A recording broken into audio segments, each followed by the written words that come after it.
باتیں ہو رہی ہیں اس کو سن رہے ہیں۔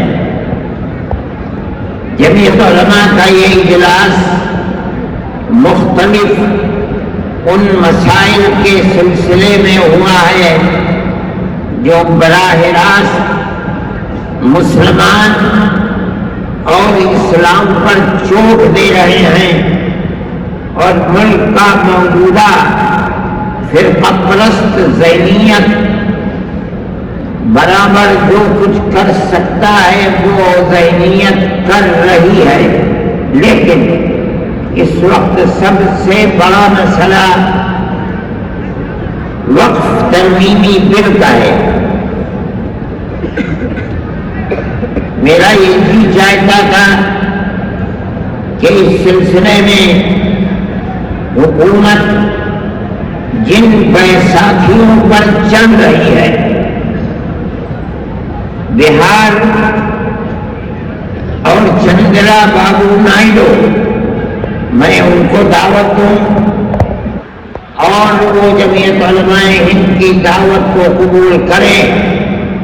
مسلمانوں کے جذبات اس مسئلے سے کتنا جڑے ہوئے ہیں وہ اپنے بنگلوں میں، بالا خانوں میں اور اسمبلی کے ہالوں میں بیٹھ کر کبھی نہیں سمجھ سکتے۔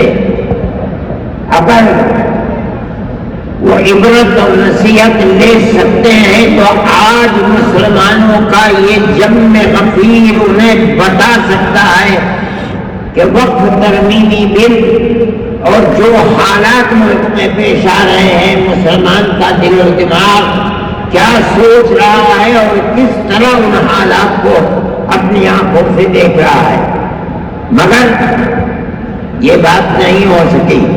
پھر بھی میں نائیڈو جی کا شکریہ ادا کرتا ہوں، اور اس لیے کہ بی جے پی حکومت اصل یہ ہے کہ ملک میں ملک کے بسنے والوں نے ہرا دیا اس کو، ان حالات کو ملک میں قبول نہیں کیا، لیکن اپنے دو اتحادیوں کی بیساکھی کے اوپر بی جے پی گورنمنٹ بیٹھی ہے۔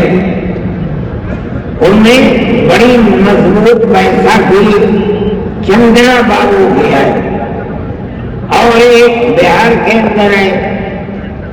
میں نے دعوت نامہ بھیجا، لیکن انہوں نے معذرت کر دی، لیکن اپنی پارٹی کے نائب صدر نواب جان صاحب کو بھیجا یہاں۔ میں اسے بھی بہت بہترین نظر سے دیکھتا ہوں۔ میں یہ سمجھتا ہوں کہ مسلمانوں کے جذبات جو ادھر سے لے کر ادھر تک، یہ جم غفیر اپنے دل کی آواز گویا کہ دل کو نکال کر دکھلا رہا ہے، ترجمانی یہ جا کر کے کریں گے۔ اس لیے کہ جب تک ہمارا ماننا یہ ہے کہ اگر کوئی آگ لگتی ہے مسلمانوں کے جذبات پر، اگر وہ ترمیمی بل پر آگ لگتی ہے، تو جو بیساکھی جس پر ملک چل رہا ہے اس کی ذمہ داری اتنی ہی اس پر بھی پڑے گی جتنی ذمہ داری مرکز میں ہوئی طاقت پر پڑے گی۔ میں ان کی تشریف آوری پر شکریہ ادا کرتا ہوں، اور میں سمجھتا ہوں کہ مسلمان کے یہ جذبات وہاں تک پہنچیں گے، اور جمعیت علماء نے یہ وہاں کی جمعیت کے ذمہ دار بیٹھے ہوئے ہیں۔ ہم نے طے کیا ہے کہ ہم اس مہینے کے آخر میں یا دسمبر کے شروع میں، کیا تاریخ ہے، 1 دسمبر یا 15 دسمبر کو ہم وہاں بھی جمعیت علماء کی طرف سے کڑپا میں جو چندرا بابو نائیڈو کا وطن ہے، ہم وہاں انشاءاللہ 5 لاکھ مسلمانوں کو جمع کریں گے، اور اپنے دل کے احساس کو ان کے سامنے رکھیں گے۔ ہم جس طرح اس مسئلے کے اندر ملک کی موجودہ مرکزی حکومت کو ذمہ دار سمجھتے ہیں. اگر خدا نہ خواستہ یہ قانون پاس ہوا تو وہ بیساکھی جن کے اوپر یہ بیٹھ کر حکومت کر رہے ہیں وہ بھی اس ذمہ داری سے سمجھوٹ نہیں ہو سکتے. میں اپنے ان جذبات کے ساتھ نواب جان صاحب کا خیر مقدم کرتا ہوں. یہ نائیڈو جی کے نائب ہی سمجھیے, ان کے پارٹی کے نائب ہیں, اور مولانا خالد صاحب مسلم پرسنل لا بورڈ کے صدر ہیں. مولانا کا تعلق بھی تشریف رکھے ان تمام مسائل سے ہے جو مذہبی مسائل ہیں اور مسلمانوں کے خلاف اٹھائے جاتے ہیں.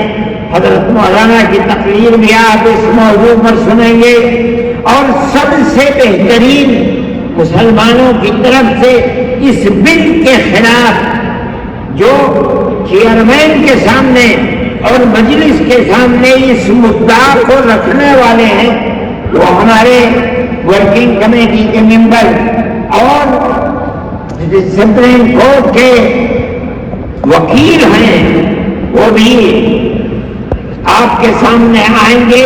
اور میں ان سے کہوں گا کہ وہ اس بل کے اندر کیا کیا وہ زہر پڑا ہوا ہے جو مستقبل کے اندر مسلمان کو نقصان پہنچائے گا.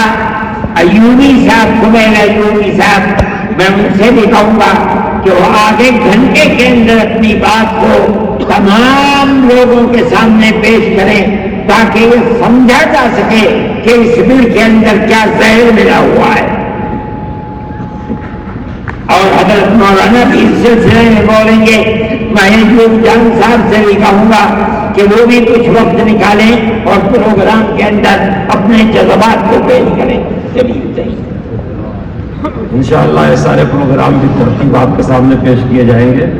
اب میں اصلاح معاشرے کے موضوع پر خطاب کرنے کے لیے مولانا سید اظہر مدنی دعوت برکاتہ کو دعوت دیتا ہوں تشریف لائیں اور 10 منٹ میں اپنی بات پیش کریں.